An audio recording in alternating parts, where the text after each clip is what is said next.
Okay, everybody, we're going to get started, and we only have about 15 minutes for this panel, so I'm going to try and move along pretty crisply. I'd like to go out and ask what's on your mind. I have a couple of questions that I wanted to ask Duncan, but I'm a big believer that these things are always more rewarding when they're also questions that you'd like to discuss. So here's what I'm going to do. I'm going to ask Duncan to introduce himself. I'm going to ask one or two questions, and I'm going to go straight to you. So please don't be shy. Please shout out whatever your question is, because I'd like to make sure that Duncan knows what's on your mind. Okay, Duncan, do you want to start off with who are you, what are you, whatever you'd like to do as a self-intro? Yeah, afternoon, everyone. So you may have heard of McLaren from Formula One team, and you may have heard us maybe from supercars, perhaps seen some of them around the streets today. I'm from the applied technologies business, which we started a few years ago now to spin out technology from both F1 and supercars and hypercars into other markets. So I was one of the founding members there about 12 years ago, had various roles. The last one was design director, but now I run our health business, applying some of that science to a completely different area other than Formula One and cars, which we're going to hear about. Okay. All right, so McLaren Applied Technologies, thinking about the intersection of precision engineering, especially in the race car environment, and we're going to talk a little bit about what does it mean to health. So what I'd love to do is explore, you think about data in two ways. You might think about it in a lot of ways, but two ways especially. You have the cumulative effect of all of the data that you gather from all of the vehicles in all of the different races, and you use that to think about improvements over time. And then you have, at the moment, at the second type of data. So let's talk about first the at the moment, at the second. When you think about improving the performance of a vehicle or of a race car as it's going around the track, in which that data has to be used that second, how does that apply in healthcare when somebody might be in an emergency room, in an ICU, in a life-critical situation? Can you help us draw the comparison, and what is McLaren seeing in terms of these opportunities? Yeah, sure. So something happened in Formula One, which was a little bit unusual. It was probably about 30 years ago, when we had our own digital revolution. What happened was that there was, as you may know, a huge amount of investment through sponsorship into the sport. Competition got very close, and marginal gains were the thing that needed to be identified to win. And what we had to do is really understand the performance of the car to be able to predict how we would actually apply that performance in the race. So, in a race weekend, before we even design or build the car, we'll run a lot of simulation to work out where best to place the performance. Once we know that, we test that in the track itself. Then finally, once we know that performance that we've really got in real terms, we then create a strategy to try and win the race. And the interesting thing is that not always the fastest car wins the race. You have to be clever about how you use that data in your performance. So 10 years ago, when we were diversifying the business, we said, what's a really great place for us to start? And we said, well, why don't we use all of that intellect and that science that we've had on the human? So you can make that analogy really the same. We simulate to see what performance someone might have. They turn up at the clinician, we see what the actual state is, and now we're able to predict the outcome of that patient. And that's really useful nowadays, because it drives costs down, it helps us predict the outcome more personally for people, and it ends up being safer. So that's actually 10 years of work there that I've just gone through it in a minute or two, but that's kind of where we've made that analogy. It's been a really interesting journey. So how do we think about the future of medicine? Because each driver and the vehicle are in a context.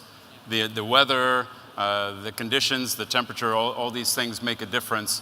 So if we extend that then to the human being, our microbiome, what we're doing, what we're eating, the environment we're in.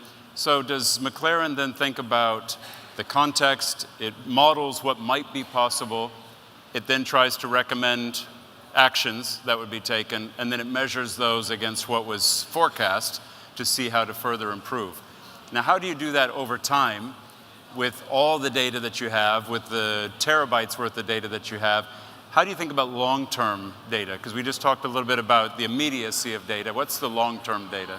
Yeah, that's right. So just like in a race, we can have some unexpected events. driver crashes, the weather's not how we expected it to be. And how we manage that is we'd run many predictions before we actually take the race. So if something happens, we've already know what the scenario is, and that means we can switch really quickly to a new scenario. So there's no time lost for us. So if you imagine, we're really talking in time, but for a patient, you could be talking in terms of cost or something like that. So we manage it by running a number of scenarios first, thinking about actually thousands of scenarios that might possibly happen. But then when it happens, we could be quick to make the decision of what the right one is. So for a race, we're always predicting the outcome and always updating with real-time data. And I think there was one learning within the health industry that we started, like a lot of people, mining big data and big data sets. What we found actually was that the data set ended up being a little bit dirty. It was hard to get insight, but most importantly, it wasn't longitudinal. So that means it wasn't over time, and that's what's really important for a patient. Life changes over time, including the context. And so understanding context and longitudinal data was really where we've come from, and that's exactly like a race. Okay, I want to keep my promise and see if there's questions that anybody in the audience has for Duncan about the work that McLaren is doing, either on the track or thinking about it in healthcare, before I go to any other questions on my mind. No brave souls? We're at a tech event. Nobody wants to ask a question? There must be one, come on. Okay, while everybody's pondering, let's talk about this idea of data and privacy and anonymization and so on. So the more data that we have, the more we can understand, the more simulations, the more potential outcomes. But there's always the concern about privacy, anonymization. So especially in healthcare data, there's a level of apprehension that I don't want to share my data, other people can share theirs, that's up to them, I don't want to share mine. Now you have the new EU regulations that says, boy, anything that has to do with data can be deleted if the user requires it to be so. So how do we try and think about this balance of the more data, the better, but people are also anxious about sharing data? So when you think of it as McLaren, do you have a view on this idea of privacy and anonymization, or hey, more data is good? Yeah, absolutely. I mean, we're like any other company. The software systems and products that we make have to follow GDPR and regulation in any other way. But I think there's one thing that is probably, I'm say surprising, but it would be easy to think that we're a technology company applying that to humans. What we actually are is trying to work out what humans actually need. How do we change someone's life? And I think that's where you start to get into kind of the consent. And I think that's probably the piece that's really important for us, because we can manage the security of it, and there are lots of companies doing that, and we'll probably use those similar systems. But what it needs is people's trust around the data. And I think you get trust when you repeatedly give good value interventions and information that people can act on and change their lives. So I think that's a really, really key part of that value proposition. So the trade, meaning I give you data and I get what value in return, as long as there's transparency and some balance, then it's a fair trade. Yeah, absolutely. And one of the things we've learned from our racing environment is that we actually want to build the dumbest smart system. Because if you're recording too much information, it's just latency in the system, it's batteries, you have to deal with it. So this is why we start with what performance or outcome are you trying to predict with a human that will make a difference? And then we actually work back from that. And a lot of the learning has been, how do you make an efficient system? Because if you can imagine, a Formula One race is like a really compressed time scale, and you can stretch that out for humans and for actually for medical processes, but the same principles apply. If you can be really super efficient about your data, give the individual lots of value, then you end up with a really great system, less burden on the individual. So let's think a little bit about automation and the changing relationship.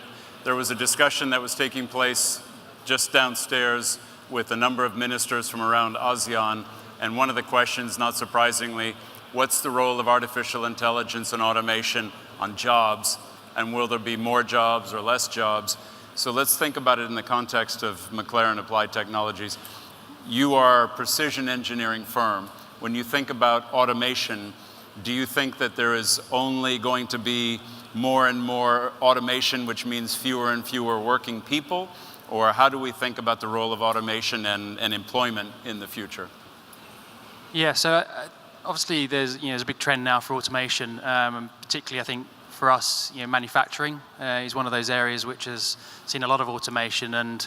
But actually, we've carved a great business out of actually the opposite of that. If you come for buy a McLaren supercar, actually people do want that human element to it. So as much as that handcraftedness. Yeah, right? and I wouldn't go as far as handcrafted, but there's an element of personalization. Yeah. And I think we can have a lot of machine learning, but at the end of the day, our values change all the time, and that's a human thing. So there will always be values that we need to be created that can't be replicated by automation, and I think that will come out in products and services that we see and buy. For us, we've seen since Bruce McLaren started the company 50 odd years ago. I can't imagine you'd ever be thinking about me standing up here talking about health technology. Yeah. But even over that transition, we've seen much more data-driven design. So those traditional jobs are still there, but they're powered up by data and insight to be able to do those jobs even better. Okay, so one of the things that I always like to try and do is use forums like this just to ask a couple of informal questions to inform our own thinking.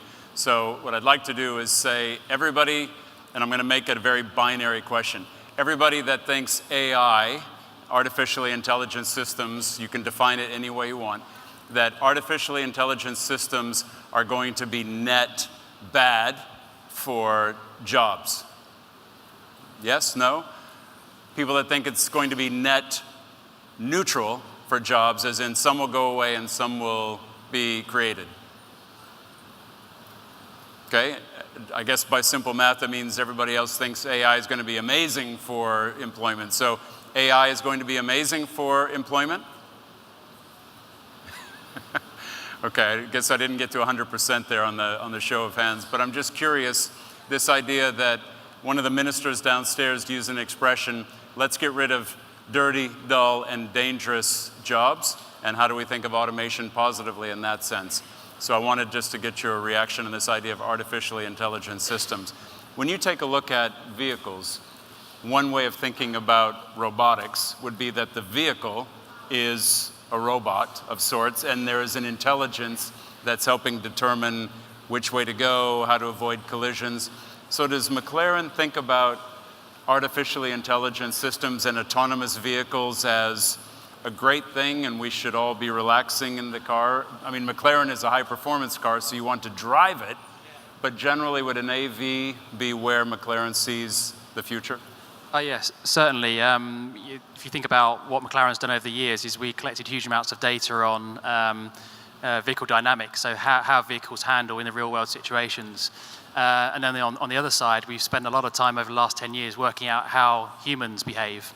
Mm-hmm. So you can imagine that we're really interested actually now those two things are coming, because does the car drive itself or do you drive it? I think that's pretty clear. But what happens in the middle?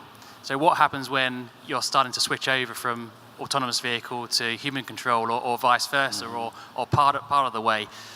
So we are really interested in that, and that human-machine interface is a really, really key part of our business, because actually we've got the two sides of it, and we're seeing them slowly come together. So a car that reacts to your emotional state, or how you're feeling, your readiness, your alertness, and actually even learning from you for its own systems is a really great place. And in the health space, we're looking at how to predict cognitive ability at the moment. So those are all great things that can add to the intelligence of the car. So I don't think we necessarily think about it as one thing or the other, but think about it more as one human-machine interface, and that's definitely coming close together now. So perhaps a supplement to the drivers, so things like anti-lock brakes and sports suspension, some of those things are augmenting the driver's experience, but nobody in their right mind would buy a McLaren and not drive it, right? So yeah, that's obviously you buy a supercar. That's a personal bias, right? Okay. Question, anybody been bold enough, brave enough to, down here. Okay. Apart from, I don't want us to offend Lewis Hamilton or anyone else, so we'll go, what's the biggest failure in translating tech to a real situation? Yeah, so I mean, if I bring it in context of human data, we started about 10 years ago, and we had enough capability to record in incredibly rich data format, and actually record everything and try to get it 100% accurate all of the time. And we could do it technically, but actually we realized we didn't need to do that. And to drive efficiency, we just needed to know what data was accurate, because actually the bar was pretty low. So actually one of our biggest failings, I think, in the beginning was to record too much data, which is really easy to do nowadays, and actually not drive any insight out of it. And so since then, we've really actually been, as I say, been dumbing it down to a point where we really understand what that key performance indicator is. And that's really a race car strategy. We don't want to be carrying any baggage in any system, including a data system, because that all loses energy, it all takes time, it all increases latency. So yeah, I think that's probably one of the biggest learnings and probably one of the biggest failures at the beginning. We just recorded too much. Mm-hmm. So the idea that more data must automatically be better is disproven, right? Good data and data that you can do something with, but just more and more of it isn't logically a good thing. Exactly, yeah. It's really working from that performance piece backwards. So I'm responding only to popular demand, but I'm trying to get away from this who's going to be the F1 champ. But it seems like there's a lot there. So not in your role as MAT, do you want to proffer an opinion on the race or on the season?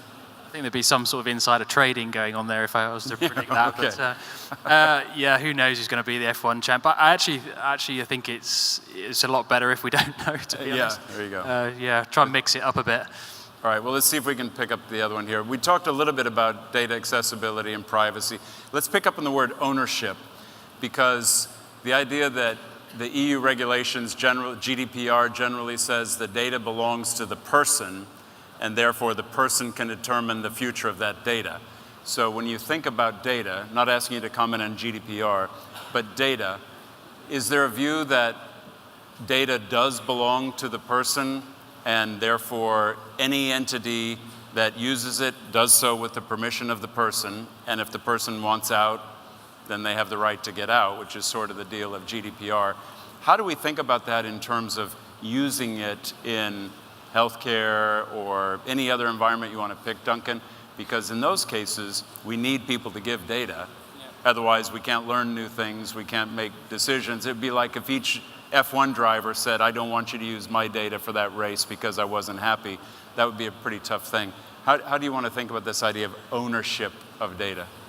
Yeah, so I'm really interested to see where it goes myself, actually, because if we follow the path of the data at the moment, we've gone from what I call common currency metrics. I don't know, go back a few years, that'd be calories, steps, and we're still kind of in common currency, but starting to get towards personalized data. And I think at the moment we're in that space where people feel a little bit edgy because it's personalized, but I'm wondering what will happen actually when you go even further than that. It's absolutely unique to you. It actually becomes almost useless to anyone else. So at the very personal level, I can see that you obviously want to own it. I think people should own it, but I think it will become very unique to you. Where I think it gets more interesting is where you get the population level analytics, where the individual measurements can be much more powerful as a group and have bigger effects. And I think that's probably where I would draw the line, is if you can make the data anonymous, but you can aggregate for a greater effect. I can't see why any people wouldn't buy into that. Okay, so let's finish up with a straw poll, which is, if we could say you would put in your health records, images, notes, whatever you have access to, as long as we could assure you that it would be anonymous, so it would not be attributed to you, could be used for research to try and improve the quality of lives around the world, how many people would say, count me in?